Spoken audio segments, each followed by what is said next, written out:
Can't afford or don't need a midsize sedan? Well, many compact sedans now have the interior space and upscale high-tech features once more commonly associated with cars farther up the model ladder. The 2015 Nissan Sentra is a perfect example of this trend, as it offers an impressive amount of interior room and a nice array of features for pretty attractive pricing.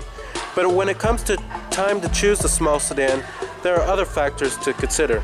So, let's go ahead and check out this 2015 Nissan Sentra.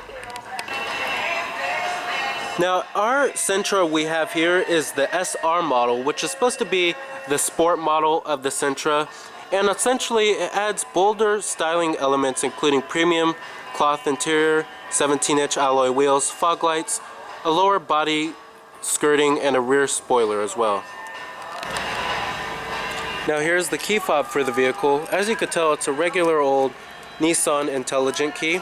But you do have your lock, unlock to release your trunk, but you have to hold the button down. And then you have your panic button too, of course. Now it is a black exterior color, of course. You do have chrome door handles, and you do have smart key access with a full black cloth interior. Manual driver's seat adjustments.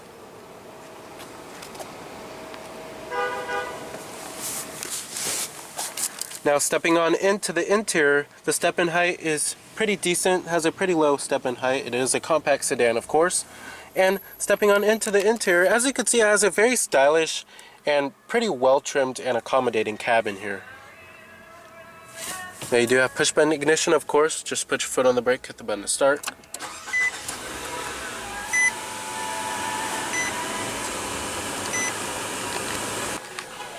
Now coming to your transmission, you have a CVT Automatic with lower gear selection, and of course putting the vehicle into reverse displays your rear view camera with guidance lines.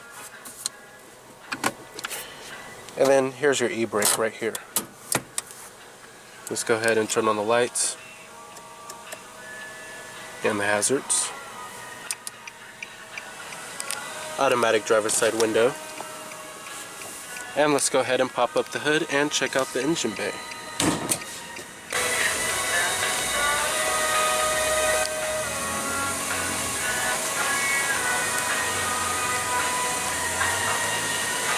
Now, as far as styling goes on the Sentra, I think it looks quite good in the SR trim with the sport body styling. And like I said, you do have 17-inch alloy wheels, which comes on the SR model.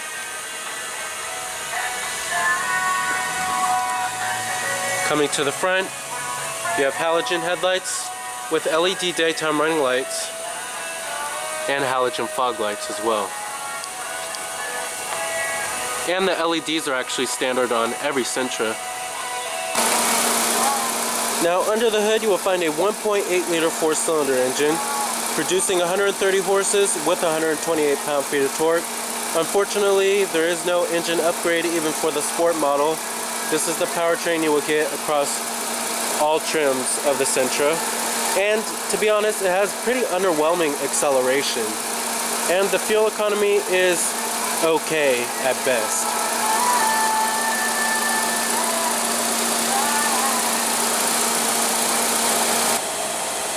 Trims on the Sentra start at the S model, which starts at $15,990.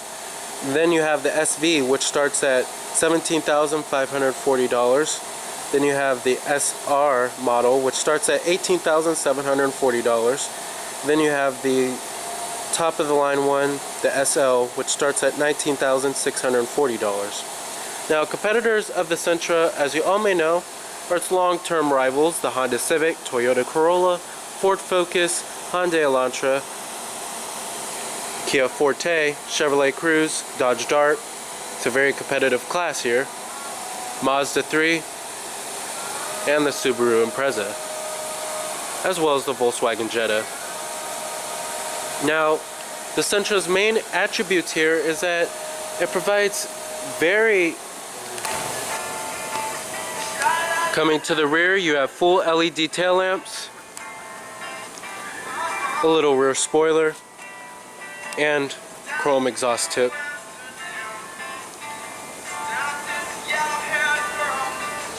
and your SR model badging.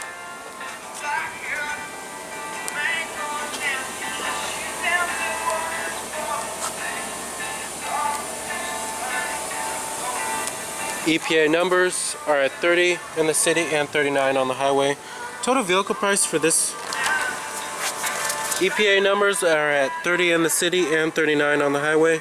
Total vehicle price is at $22,810.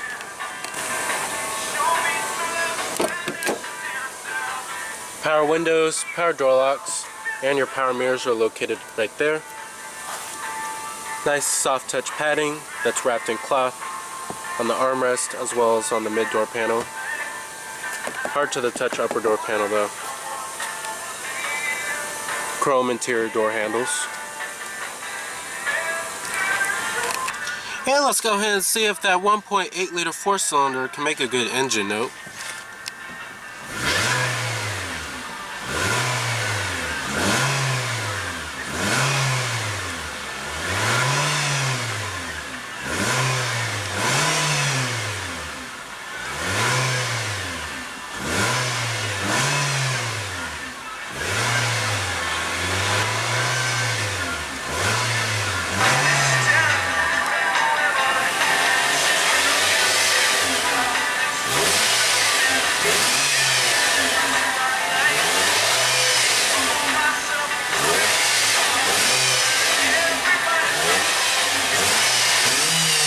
Now, as far as build quality and materials go in the Sentra, they're pretty average for the class. The materials, like I said, the upper door panel is hard to the touch, but it does have a decent grading to it. I will give them that. Now, as far as the dashboard goes, it's a very nice soft touch material that really should have been carried over to the upper door panel, because this is where you might rest your elbows. Never know. And over here is also a nice soft touch graining. And then as far as build quality goes, the build quality is also pretty average for the class.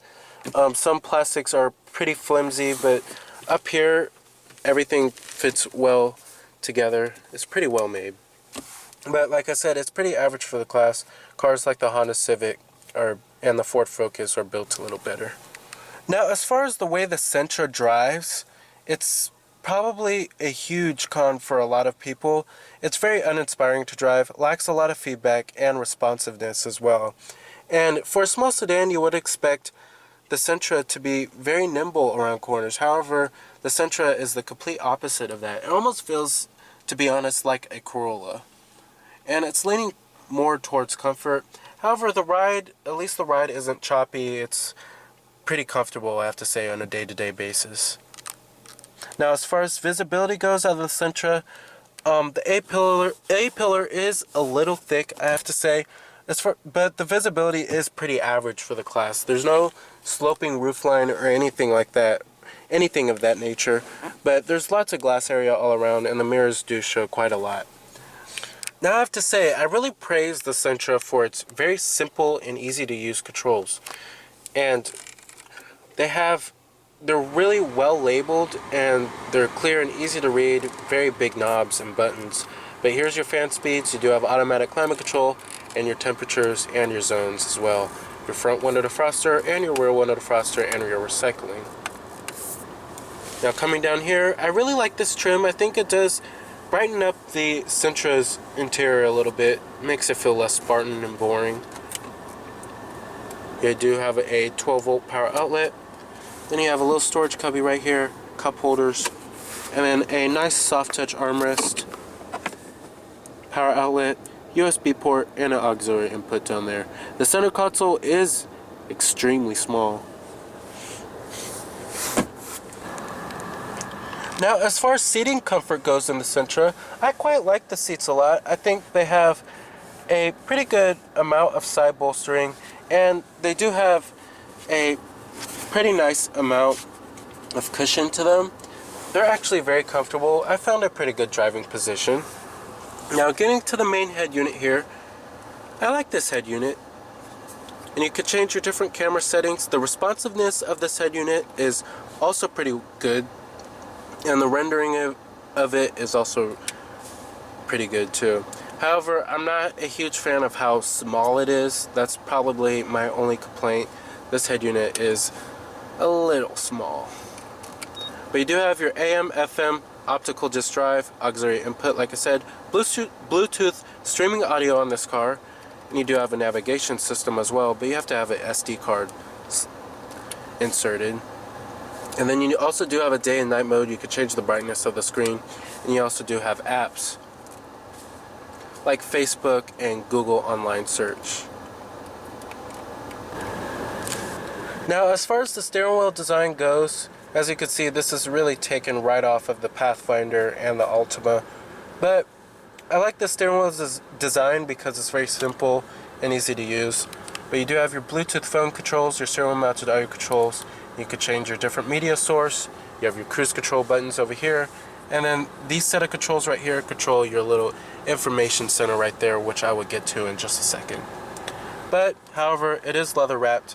And the steering wheel is a little on the thin side. Usually a lot of manufacturers are going with very thick rims. This one kind of sticks to a very thin steering wheel rim. Now, coming to your different driver selectable modes, you only have two. You have a sport mode, and then you also do have an eco mode. And of course, if you want to save the most fuel, I recommend going to the eco mode. If you want a little bit more of a nimble handling vehicle, go to the sport mode. However, this car isn't nimble handling at all, so it's pretty irrelevant. Coming up here, you have your auto dimming rearview mirror, sunglass container, your interior illumination, and then your sunroof controls as well.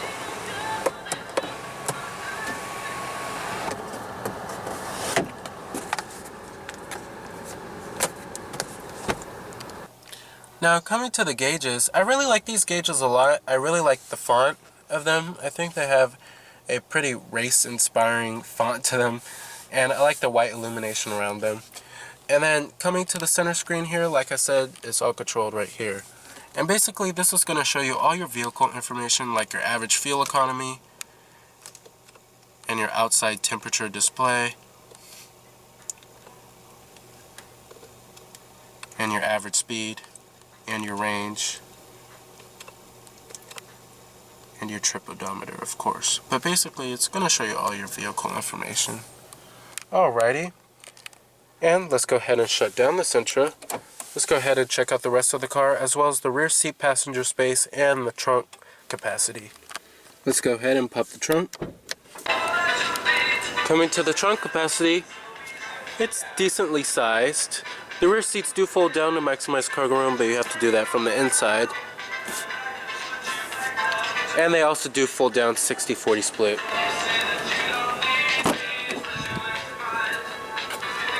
Material and build quality does follow through in the rear. Still have a soft touch armrest that's wrapped in cloth on the armrest and then on the mid door panel. And then you still have a hard touch upper door panel. Now, I have the driver's seat all the way back, and this is where my driving position would be. I'm about 5'11", and I still have tons of room back here. I still feel very comfortable back here. And in a lot of other compact sedans, you can't really say that about them. And like I said, this car is bigger than some other midsize sedans. Now, you do have dual mat pockets, a little storage cubby right there, and then a rear center armrest with cup holders. So they didn't really cheapen back out on here. And the seats are pretty comfortable, I have to say. And the headroom is also pretty good as well. Alright. And to fold the seats down, just pull this lever up right here, and then just pull it right down. Easy as that. Same with the other side as well. Full manual passenger seat. Glove box compartment. Also, it's damped and pretty deep too. You have 2 storage levels. So thanks to its competitive pricing, admirable fuel economy, and a well-appointed cabin, the 2015 Nissan Sentra is a respectable choice in the small sedan class. But know that its rivals offer many of the same attributes and are more rewarding to drive overall. So remember that this is Cameron Birch from Cameron's Car Reviews.